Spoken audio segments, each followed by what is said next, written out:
डोसा की दुकान और रंगैया समोसा की दुकान लगाकर बाजार में एक दूसरे के सामने कई साल से दुकान लगाकर चला रहे हैं। अब इन दोनों की एक दूसरे के साथ बिल्कुल नहीं जमती। रंगैया को हमेशा जलन होती थी कि रामैया उससे ज्यादा कमा रहा है। और इतना ही नहीं, हमेशा कोई ना कोई बात पे रामैया से लड़ते रहता है रंगैया। ऐसे उन दोनों के बीच में बहुत ज्यादा नफरत था। एक दिन शहर में पढ़ रहे रामैया का बेटा रमेश घर आता है। अगले दिन वो अपने पिता के बाजार में लगी दुकान के पास आता है। वहाँ चल रही व्यापार को देख रमेश अपने पिता से ऐसे कहता है, पापा, आप हमारी दुकान में ज्यादा ग्राहक लाकर ज्यादा पैसा कमाने के मार्ग नहीं सोचते हो क्या? अब जितना मेरा सोच है उसी में चल रहा है बेटा। जितना भी मेहनत करूं वही कमाई मिल रही है। पापा, मेहनत से नहीं, चालाकी से कमाए जाते हैं पैसे। शहर में इसी डोसा को दुगने दाम में बेचते हैं, पता है आपको? अब शहर के दाम में यहाँ कैसे बेचेंगे बेटा? अगर दाम बढ़ा भी देना तो कोई भी खाने नहीं आएगा। पापा, मैं ये नहीं कह रहा हूँ कि शहर के दामों में यहाँ बेचे, बल्कि ये कह रहा हूँ कि ऐसा कुछ करे कि शहर का लाभ हमें यहाँ मिले। तुम्हारा इरादा मुझे समझ में नहीं आ रहा बेटा, थोड़ा समझा दो। आपको समझाना नहीं, करके दिखाऊंगा, ऐसे कहता है रमेश। रामैया देखते ही रहता है कि रमेश क्या क्या रहा है। और इतने में रमेश उनके दुकान के बाहर एक बोर्ड डालता है। उस पे लिखता है कि हमारे दुकान में जो भी ये स्पेशल डोसा खाएगा उसको 10 साधारण डोसा फ्री में मिलेंगे, और जो भी डोसा आप खाओगे उसके भी पैसे नहीं देने पड़ेंगे।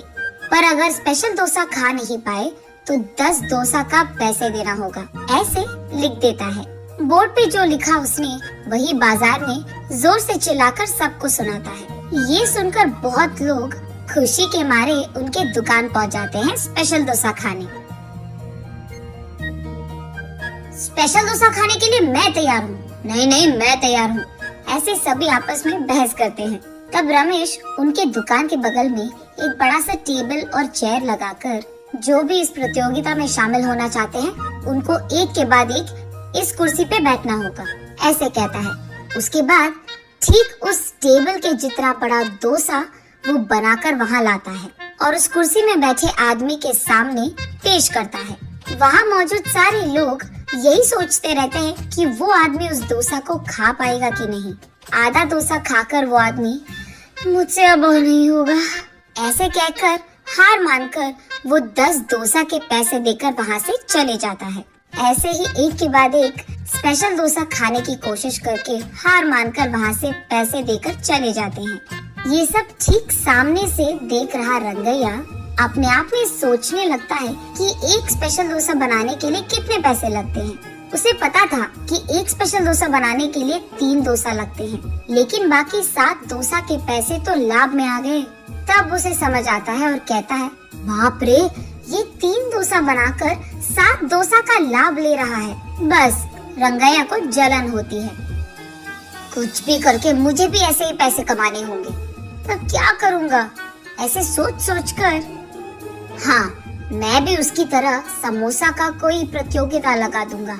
ऐसे सोचकर अगले दिन रंगैया उसके समोसा के दुकान के बाहर ये लिखता है कि जो भी आदमी 20 समोसा खा पाएगा उसको 10 और मुफ्त में मिल जाएंगे। पर अगर 20 समोसा नहीं खा पाए तो 10 समोसा के पैसे देने पड़ जाएंगे। और यही बात चिल्ला चिल्ला कर बाजार में सबको बताता है। ये सुनकर बहुत सारे लोग रंगैया के दुकान आते हैं प्रतियोगिता में शामिल होने। जो लोग आते हैं उनमें से कई सारे आसानी से 20 समोसा खा लेते हैं और रंगैया के अनुसार ही वो 10 और मुफ्त में ले लेते हैं और वहाँ से चले जाते हैं। ये देख रंगैया को चक्कर आ जाता है। शाम से पहले ही आधे से ज्यादा समोसा खत्म हो जाते हैं। उसके बाद कई सारे लोग वहाँ पे आकर, हम भी खाएंगे समोसा, हमें भी दो, कहते हैं। इस कारण रंगैया को बहुत गुस्सा आ जाता है, इसीलिए वो उसके दुकान के सामने से बोर्ड हटा देता है। वो किसी को मुंह दिखाने लायक नहीं रहता है। इसीलिए बंडी को लेकर अपने घर की ओर बढ़ते रहता है। आज तो मैं 1 भी रुपए नहीं कमाया और उल्टा जो भी समोसे थे वो भी बेच दिया मुफ्त में। उसे चक्कर आकर वो नीचे गिर जाता है। आंखें खोलने पर रंगैया एक अस्पताल के बेड पर रहता है। उसके बगल में उसकी बीवी रहती है। मुझे क्या हुआ? मैं कहाँ हूँ? ऐसे पूछता है रंगैया। आपको चक्कर आकर नीचे गिर गए थे, कोई अजनबी आपको यहाँ छोड़ गया, ऐसे कहती है रंगैया की पत्नी। छा, आज सब कुछ नष्ट ही हो गया, सब बुरा हो रहा है। अरे क्या हुआ जी, आप इतने गुस्से में क्यों हो?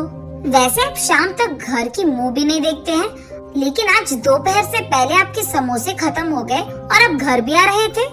इसलिए वो जो कुछ भी हुआ अपनी बीवी को समझाता है। हाय भगवान, मेरा मूर्ख पति, आप बस ये सोच रहे थे कि कितने डोसे बेचने पर उनको कितना लाभ मिल रहा है, लेकिन आपने एक बार भी ये नहीं सोचा कि कितने समोसे बेचने में आपको कितना लाभ आएगा।